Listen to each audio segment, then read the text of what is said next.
The first time I saw them, I thought I was losing my mind. I'd been living alone in the snow settlement for 3 months now, ever since the government research station went dark and the evacuation helicopters stopped coming. The radio had been silent for weeks. The only sounds were the howling wind and the occasional crack of ice shifting in the distance. So when I looked out my window that Tuesday morning and saw 5 figures standing perfectly still in the snow about 50 yards from my cabin, I figured the isolation was finally getting to me. I rubbed my eyes and looked again. They were still there. 5 women, all dressed in what looked like tight-fitting silver suits that seemed to shimmer even in the pale Arctic light. They stood in a perfect line, facing my cabin, not moving at all. No footprints in the snow behind them that I could see. No vehicles or sleds anywhere. I grabbed my binoculars from the shelf and took a closer look. That's when I knew they weren't human. Their skin was pale blue, almost white, like fresh snow in moonlight. Their hair was long and completely white, flowing down their backs despite the fact that there was no wind where they stood. And their eyes, even from 50 yards away, I could see their eyes were solid silver, like mirrors. I watched them for 10 minutes. They didn't move. They didn't blink. They didn't even seem to be breathing, though I could see my own breath fogging up the window. Finally, I stepped away from the window and tried to think rationally. Maybe I was hallucinating. Maybe the canned food had gone bad. Maybe the generator fumes were getting to me. But when I looked out again an hour later, they were still there. I spent the rest of that day trying to ignore them, doing my usual routines. I checked the weather instruments, updated my log, made repairs to the communication equipment that hadn't worked in weeks. Every time I passed a window, I'd glance out. They never moved. As night fell, I wondered if they'd leave. I turned off all the lights in the cabin and peered through the curtain. In the moonlight, I could see their silver suits glowing faintly. They were still there, still perfectly still. I barely slept that night. The next morning, they were in the exact same positions. By day 3, I was getting angry. Whoever they were, whatever they were playing some kind of psychological game with me. I decided to confront them. I put on my heavy winter coat, grabbed my rifle, and stepped outside. The cold hit me like a slap, but I marched through the snow toward them.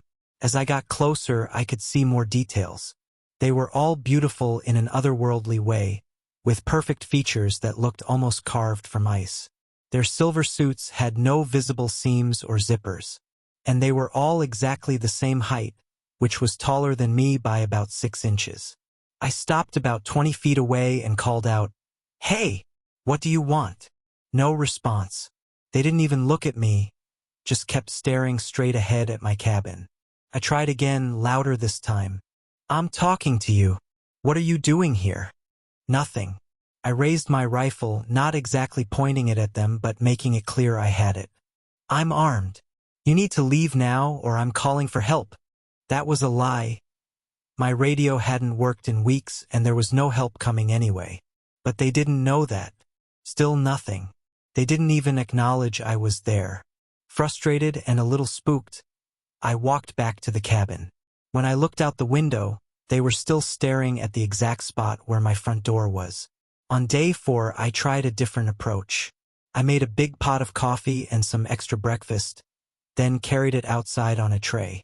I set it down in the snow between us and called out, "Look, I don't know what you want, but you must be cold and hungry. There's food here if you want it." I went back inside and watched through the window. They never moved. The coffee sat there getting cold until I finally went out and retrieved it hours later. By day 5, I was starting to get really worried. Not about them. They clearly weren't going to hurt me, since they'd had plenty of chances. I was worried about myself. The isolation, the stress, the complete weirdness of the situation was making me question everything. I started talking to myself more, having full conversations out loud just to hear a human voice. I wrote long entries in my journal, describing every detail of what was happening. I even tried sketching them, though I was never much of an artist. On day 7, something changed. I woke up that morning and did my usual check out the window. They were still there, but one of them, the second from the left, had turned her head slightly and was looking directly at the window where I stood.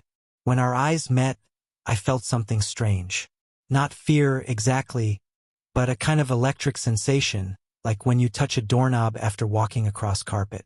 She held my gaze for maybe 10 seconds, then slowly turned her head back to face forward. My hands were shaking as I made my coffee. That afternoon, I decided to try something. I went outside and started building a snowman about halfway between the cabin and where they stood. It was ridiculous, but I was running out of ideas. As I rolled the snow into balls and stacked them up, I kept glancing over at them.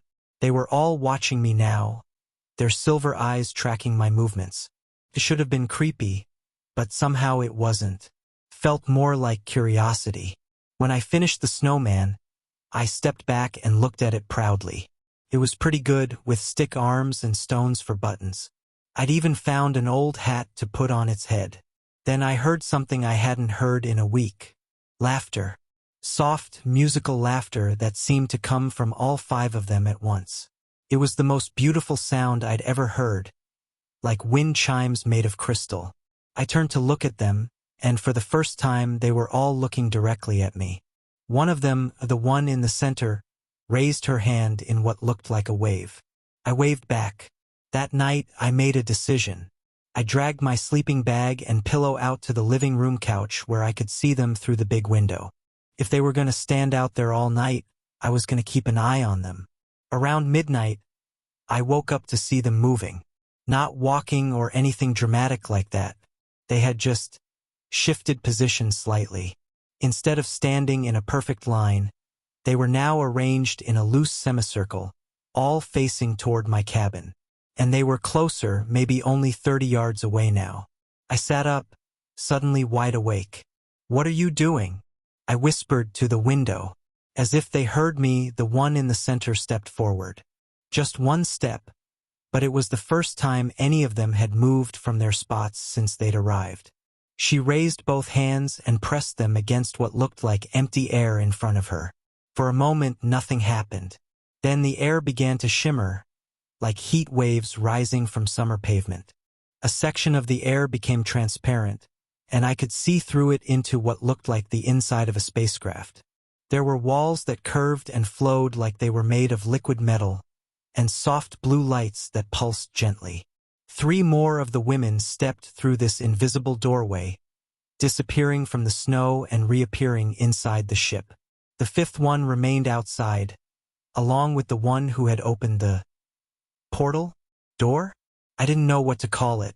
The one in the center looked at me through the window and pointed to herself, then to the cabin, then made a questioning gesture with her hands. She was asking if she could come in.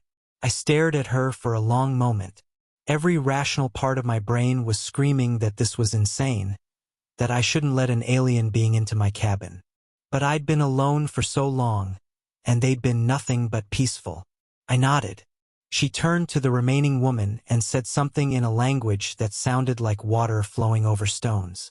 The other woman nodded and stepped back through the portal, which closed behind her with a sound like a soap bubble popping. The woman in the center walked through the snow toward my cabin. Her feet didn't sink into the snow at all. She seemed to glide across the surface. I met her at the door. Up close. She was even more beautiful and strange than I'd imagined.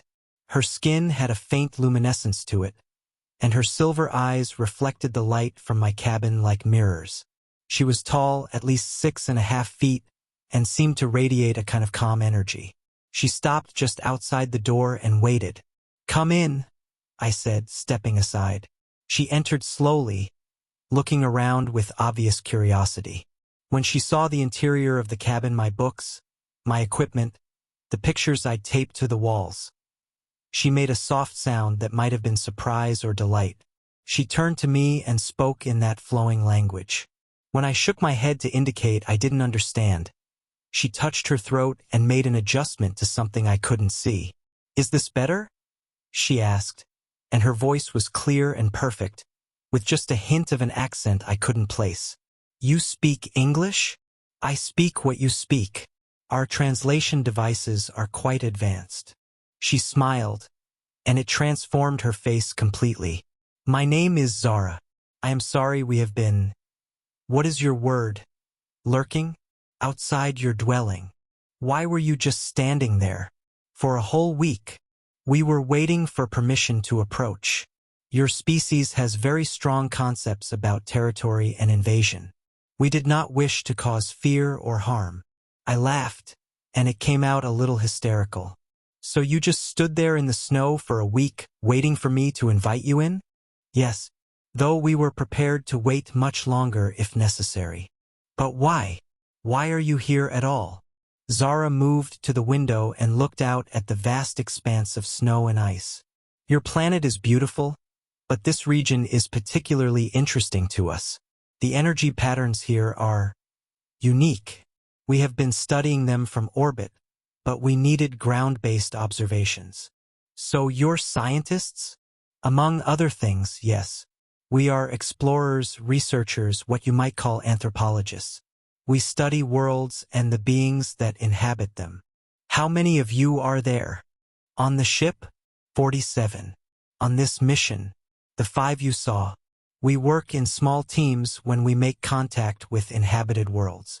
I sat down heavily on my couch. This is really happening, isn't it? You're really aliens. We prefer interstellar travelers. But yes. She joined me on the couch, moving with fluid grace. Are you afraid? I thought about it. I should be, shouldn't I? But I'm not.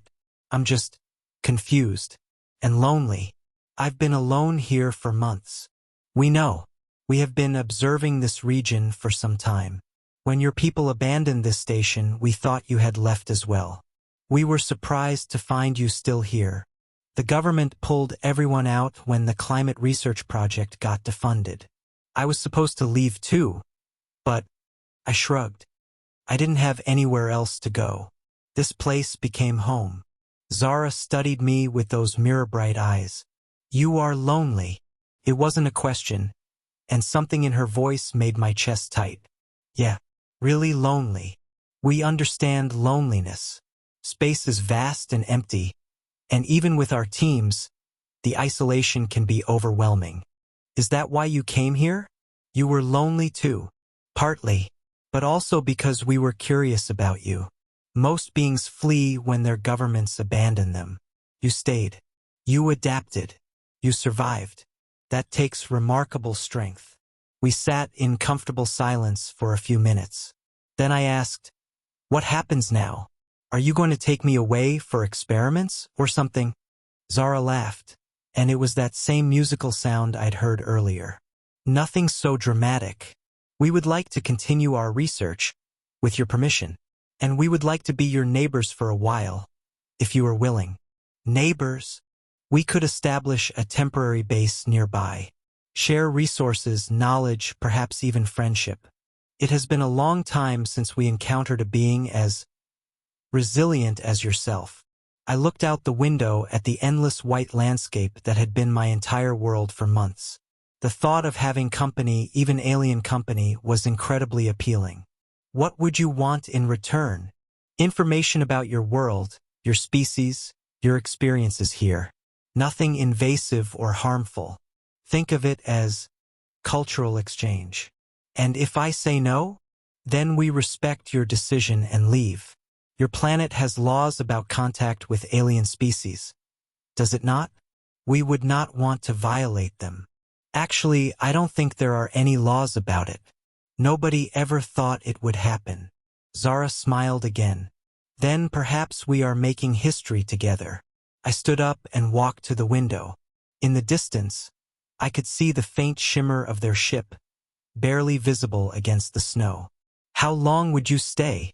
Our mission here is scheduled for 6 of your months. But we could leave sooner if you become uncomfortable with our presence. 6 months. 6 months of having someone to talk to share meals with, to break the crushing isolation that had been my constant companion. Okay, I said. Yes, you can stay. Zara stood and walked over to me. She placed one long-fingered hand on my shoulder, and I felt that electric sensation again, but stronger now. It was warm and comforting, like being wrapped in sunlight. "Thank you, Jake," she said. I blinked in surprise. "How do you know my name?" "We have been listening to your radio transmissions, your voice logs. You speak your name often when you are alone, right?" I'd been talking to myself for months. Of course they'd heard me. "What about the others? Will I meet them?" "If you wish. Kira is our botanist. She is fascinated by how plants survive in your harsh climate. Naya studies weather patterns and atmospheric conditions. Lyra is our cultural specialist, and Vera is our medic and biologist. They all have human-sounding names. We chose names that would be easy for you to remember and pronounce. Our actual names are quite different." Over the next hour, Zara told me more about their species, their world, their reasons for traveling the galaxy. They came from a planet much colder than Earth, where the sun was distant and weak. They had evolved to survive in harsh conditions, which was why Earth's Arctic regions felt comfortable to them. Their society was peaceful, focused on exploration and learning. They had been traveling space for thousands of years, visiting worlds and making contact with other species when it was safe and beneficial for everyone involved. "Why don't you make formal contact with our governments?" I asked. "Your species is not ready," Zara said gently. "There is too much fear, too much aggression, too much potential for panic. Individual contact, when the circumstances are right, is much safer for everyone." "And I'm the right circumstances? You are isolated, intelligent, adaptable, and open-minded. You also have no government or military connections that would complicate things. You are perfect for first contact." As we talked, I felt a warmth spreading through me that had nothing to do with the cabin's heater. For the first time in months, I wasn't alone. Someone was listening to me, talking with me, sharing their thoughts and experiences. When Zara finally prepared to leave, I felt a pang of disappointment. "Will you come back tomorrow?" I asked. "If you would like, we could begin our cultural exchange. I could show you some of our technology, and you could tell us more about human life." "I'd like that very much." She paused at the door. "Jake, thank you for trusting us. Many beings would not have been so welcoming. Thank you for waiting, and for asking permission. That meant a lot." After she left, I watched through the window as she walked back to where the others waited. The portal appeared again, and all 5 of them stepped through it. For a moment, I could see into their ship, glimpses of that flowing metal architecture, the soft blue lights, other figures moving in the background. Then the portal closed and they were gone. But somehow the landscape didn't feel as empty anymore. I knew they were there, just beyond the visible spectrum, waiting for tomorrow. I made myself dinner and ate it at the table instead of standing at the counter like I usually did. I wrote in my journal for the first time in weeks, documenting everything that had happened. And when I went to bed, I slept better than I had in months. The next morning, I woke up excited for the first time since I'd been abandoned at the station. I made extra coffee, cleaned the cabin, and even shaved for the first time in weeks. When I looked out the window, they were there again, standing in their semicircle. But this time, when Zara saw me at the window, she waved. I waved back, then put on my coat and walked outside to meet them. "Good morning," I called out. "Good morning, Jake." They all replied in unison, their voices creating a harmony that made me smile. "Ready to be neighbors?" I asked. Zara stepped forward, and for the first time since they'd appeared, she was smiling too. "We have been ready for a week," she said. "We were just waiting for you to be ready too." And as I looked at these 5 remarkable beings who had traveled across the galaxy and then patiently waited in the snow for me to invite them into my life, I realized something important. I wasn't alone anymore.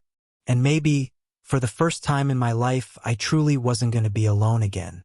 The snow was still falling, the wind was still howling, and the radio was still silent. But none of that mattered now. I had neighbors. Strange, wonderful, patient neighbors who had crossed the stars to find me. And I couldn't wait to see what we would discover together. The morning routine had changed completely. Instead of waking up to silence and emptiness, I now woke up to the soft hum of alien technology and the sound of quiet conversations in that flowing, water-like language. The 5 women had set up their temporary base about 100 yards from my cabin. It wasn't visible to the naked eye, some kind of cloaking technology that made it blend perfectly with the snow and ice. But I knew exactly where it was, and more importantly, I knew I was welcome there anytime. Kira had become fascinated with my small indoor garden. I'd been growing vegetables under grow lights to supplement my canned food supply, and she spent hours studying how earth plants adapted to artificial environments. In return, she'd shown me samples of plants from their homeworld, crystalline structures that seemed more like living jewelry than vegetation. "Your planet's biology is so chaotic," she'd said one afternoon, watching my tomato plants with wonder. "Everything grows in different directions, different patterns. On our world, plants follow very precise geometric forms." "Chaotic can be beautiful too," I'd replied, and she'd nodded thoughtfully. Naya, the weather specialist, had helped me repair my atmospheric monitoring equipment. With her advanced understanding of climate patterns, we'd been able to predict weather changes with incredible accuracy. She'd also explained why this particular region was so interesting to them. "The magnetic fields here are unusual," she'd told me while we watched the aurora borealis dance across the sky. "They create patterns we've never seen before.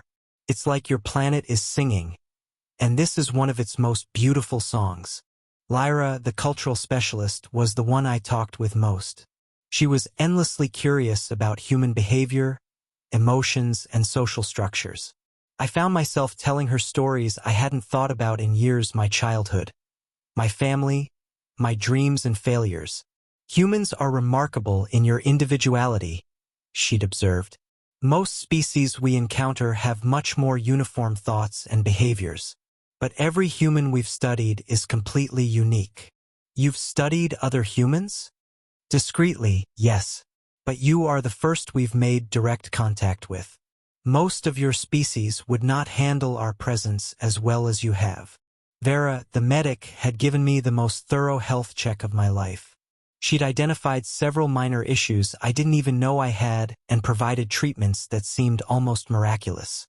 A chronic back pain I'd lived with for years disappeared after she applied some kind of energy therapy. "Your species has incredible resilience," she told me. "But you don't take very good care of yourselves. You ignore your body's signals, push through pain that should be addressed." "We're stubborn like that," I'd admitted. But it was Zara I spent most of my time with. She seemed to be the leader of their group, and she had a way of making me feel like the most interesting person in the universe. We'd spend hours talking about everything: philosophy, science, art, the meaning of existence. One evening, as we sat in my cabin watching the snowfall, she asked me something that caught me off guard. "Do you ever regret staying here when your people left?" I thought about it for a long moment. I used to, especially during the worst storms, or when the generator would break down, or when I'd go days without hearing another voice. But now, no. If I'd left, I never would have met you. She smiled at that. "We feel the same way. This assignment was supposed to be routine observation. We never expected to find someone like you." "Someone like me?" "Someone willing to trust, to adapt, to embrace the unknown instead of fearing it. Someone who could be alone for months and still maintain their sanity and kindness." That night, after she'd gone back to their base, I realized something had changed in me. The crushing loneliness that had been my constant companion was completely gone. But more than that, I felt purposeful again. For the first time since the research station had been abandoned, I had a reason to get up in the morning. The next few days brought new developments. The team had finished their initial research and made contact with their ship in orbit. They'd requested an extension of their mission, which had been approved. "How long can you stay now?" I asked Zara. "As long as necessary to complete our cultural exchange project," she said with a smile. And our superiors have designated you as an official research partner. What does that mean? It means you're not just a subject of study anymore. You're a colleague. Your insights about human behavior and Earth's environment are valuable to our research. They'd also received permission to share more of their technology with me. Kira installed a device that could purify any water, no matter how contaminated. Naya gave me a weather prediction tool that was accurate up to 2 weeks in advance. Vera provided me with medical scanners that could diagnose problems before I even felt symptoms. But the most amazing gift came from Lyra. We've been monitoring your planet's communication networks, she told me one morning. We thought you might like to know that your research station hasn't been completely forgotten. She showed me a tablet-like device with Earth news on it. There were articles about climate research, funding battles, and buried deep in one scientific journal, a small piece about the abandoned Arctic stations. Dr. Sarah Chun at the University of Alaska has been trying to get funding to restart the research program, Lyra explained. She's particularly interested in the data from your station. Sarah Chun. I remembered her, brilliant climatologist, passionate about Arctic research. We'd worked together briefly before the program was shut down. Can you contact her? We could arrange for a message to reach her, yes. Would you like that? For the first time in months, I felt connected to the wider world again. Not just to these 5 remarkable beings, but to my own species, my own planet. Over the next week, Lyra helped me compose a message to Dr. Chun. Nothing that would reveal the aliens' presence. They'd made it clear that had to remain secret for now, but enough to let her know that the station was still operational and still collecting valuable data. The response came 3 days later. Jake, we thought you were dead. The evacuation reports said everyone had left. Where are you? How are you surviving? The data you've been collecting is incredible. We had no idea the station was still operational. Reading her message, I felt tears in my eyes. After months of thinking I'd been completely forgotten, it was overwhelming to discover that my work still mattered to someone. More messages followed. Dr. Chun had been fighting to restart the research program, and my continued presence and data collection gave her the evidence she needed that the station was still viable. There's funding coming, she wrote in one message.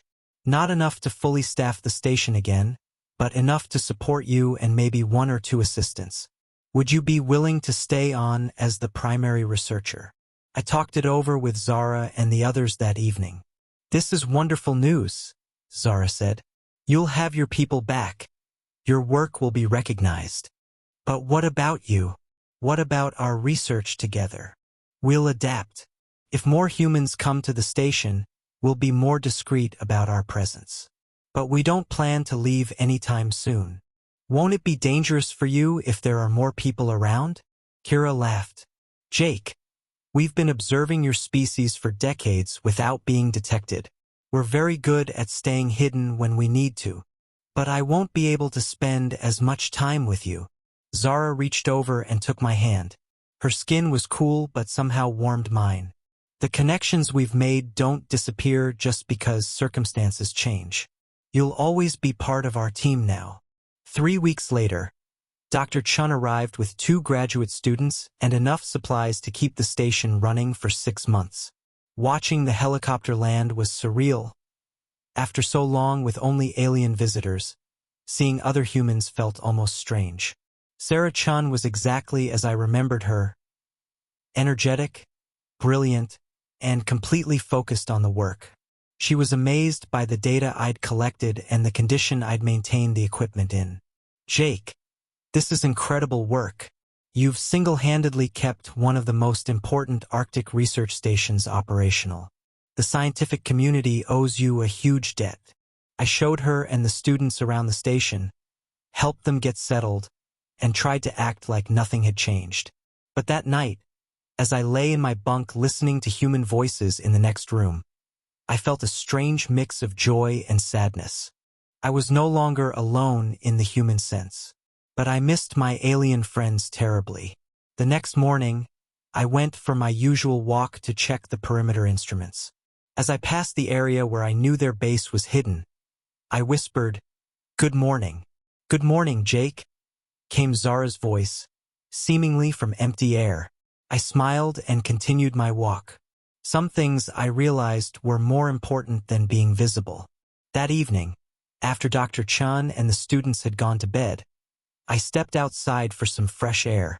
The aurora was particularly brilliant that night, dancing across the sky in sheets of green and blue.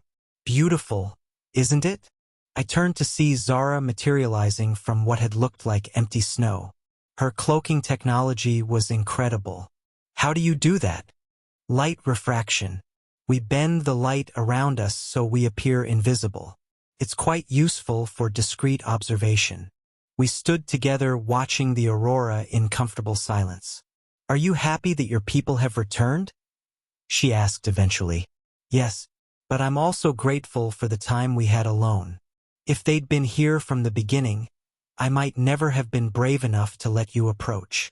"Everything happens as it should," Zara said. "Your isolation prepared you for contact with us. Our contact with you prepared you to reconnect with your own species. Will I still see you? All of you. Every day if you wish. We're not going anywhere. Our research is far from complete." "What are you researching now?" Zara smiled, and even in the aurora light, I could see the warmth in her silver eyes. "The remarkable adaptability of humans when faced with the impossible," she said, "and how friendship can transcend any barrier, even the space between stars." As I watched the lights dance across the sky, I thought about how much my life had changed. 6 months ago, I'd been a forgotten man in a forgotten place, slowly going crazy from isolation. Now I was part of 2 communities, human and alien, and I'd never felt more connected to the universe. The snow was still falling, the wind was still howling, and the cold was still bitter. But none of that mattered anymore.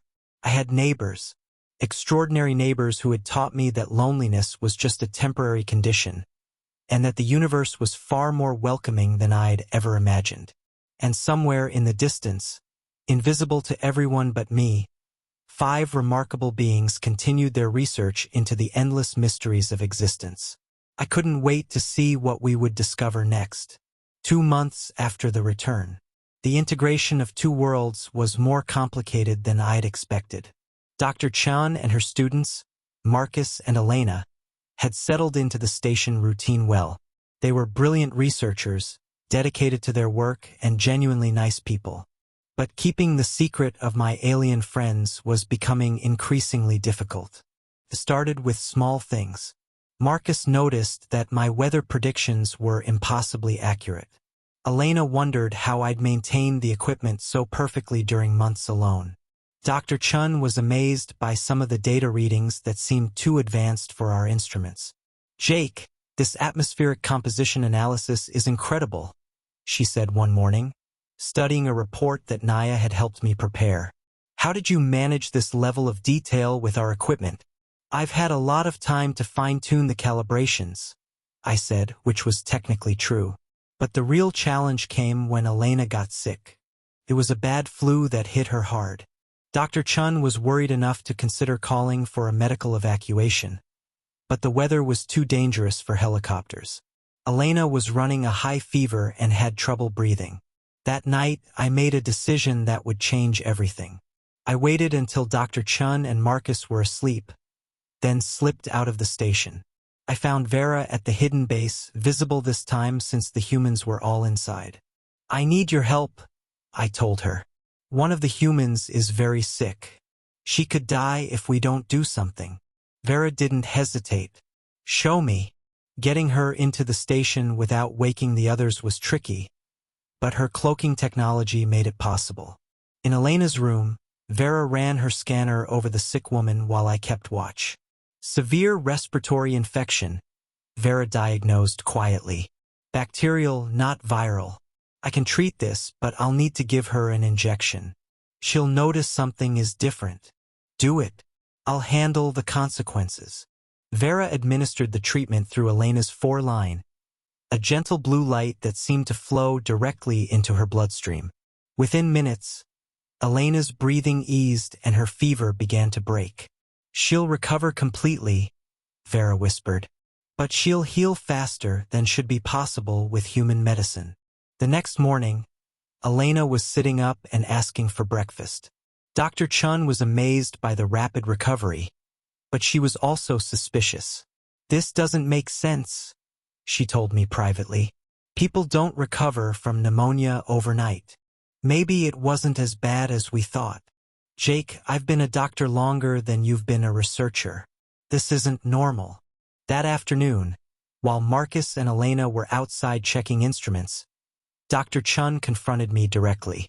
"What's really going on here, Jake? The impossible weather predictions, the perfect equipment maintenance, Elena's miraculous recovery.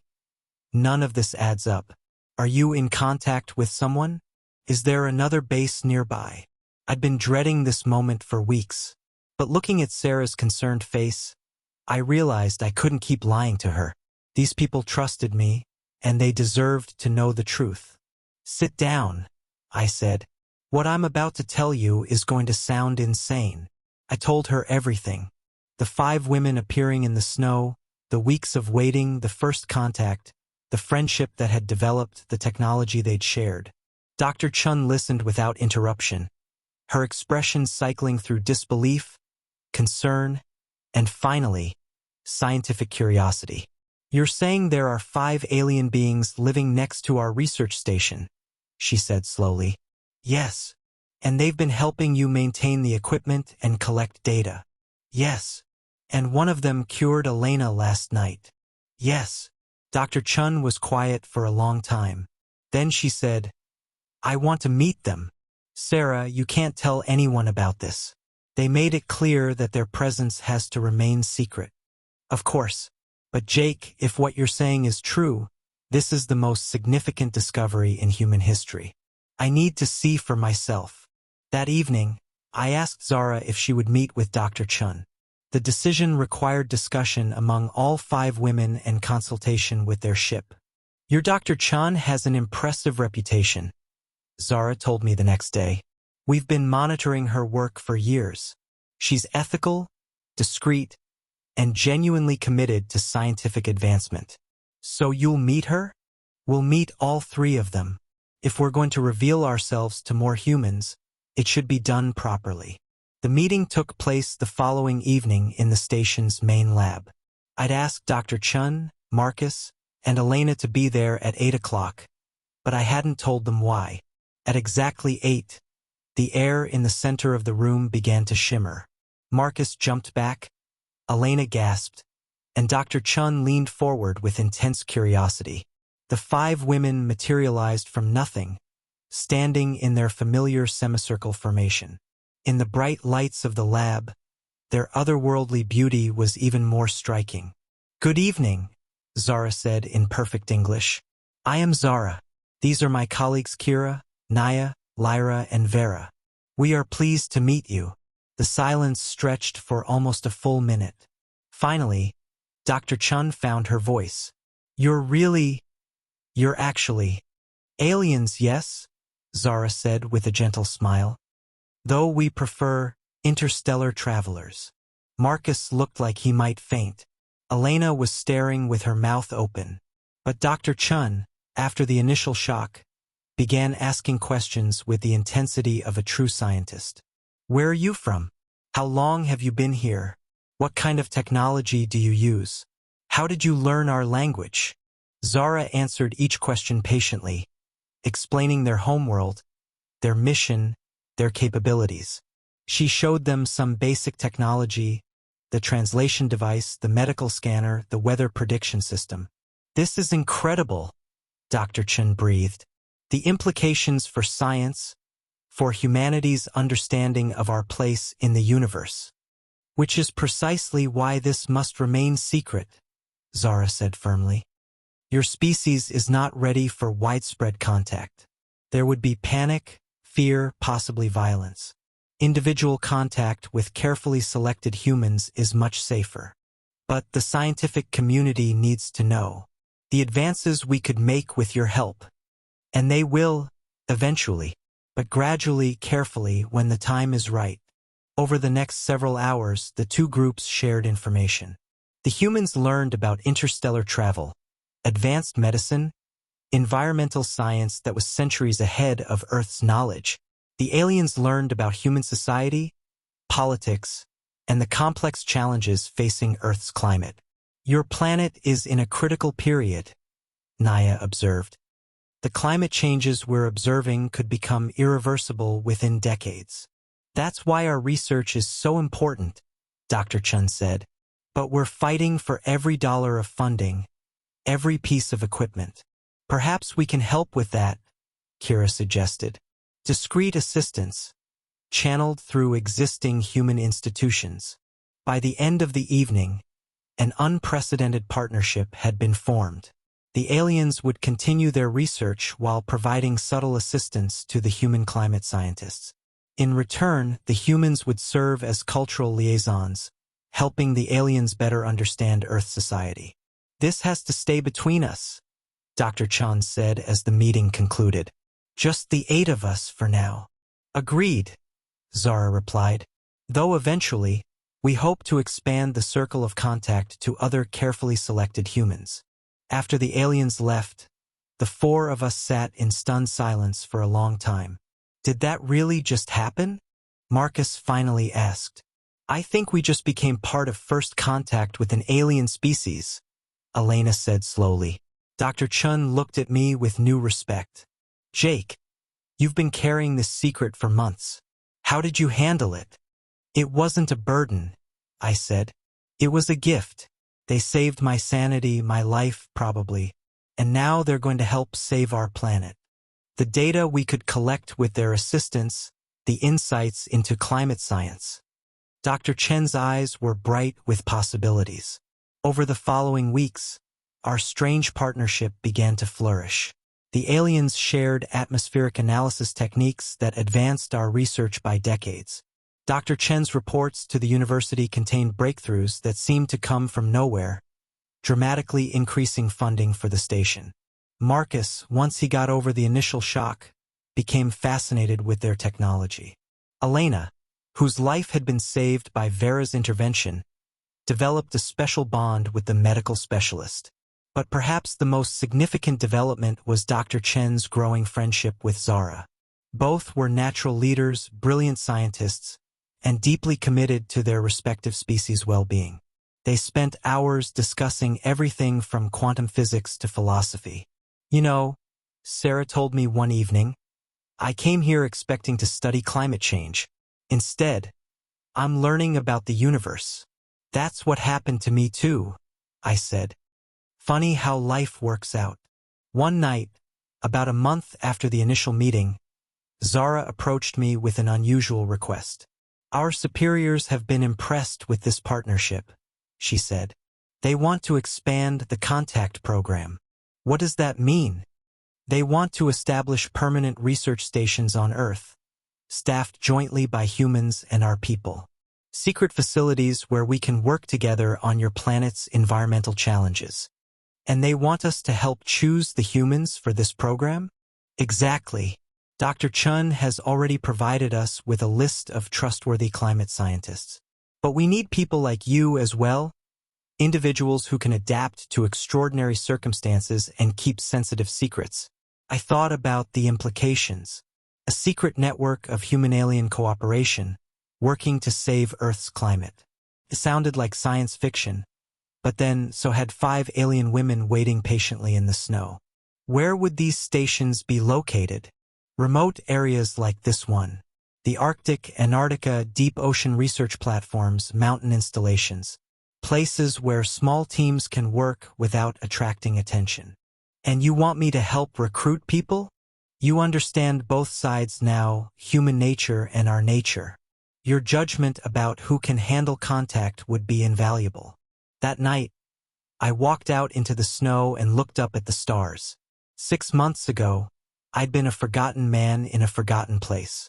Now I was being asked to help establish humanity's first secret alliance with an alien species. The aurora was dancing overhead, sheets of green and gold light rippling across the sky. Somewhere up there, Hidden among the stars was the aliens' ship with 47 crew members who had traveled unimaginable distances to help save a planet they'd never called home.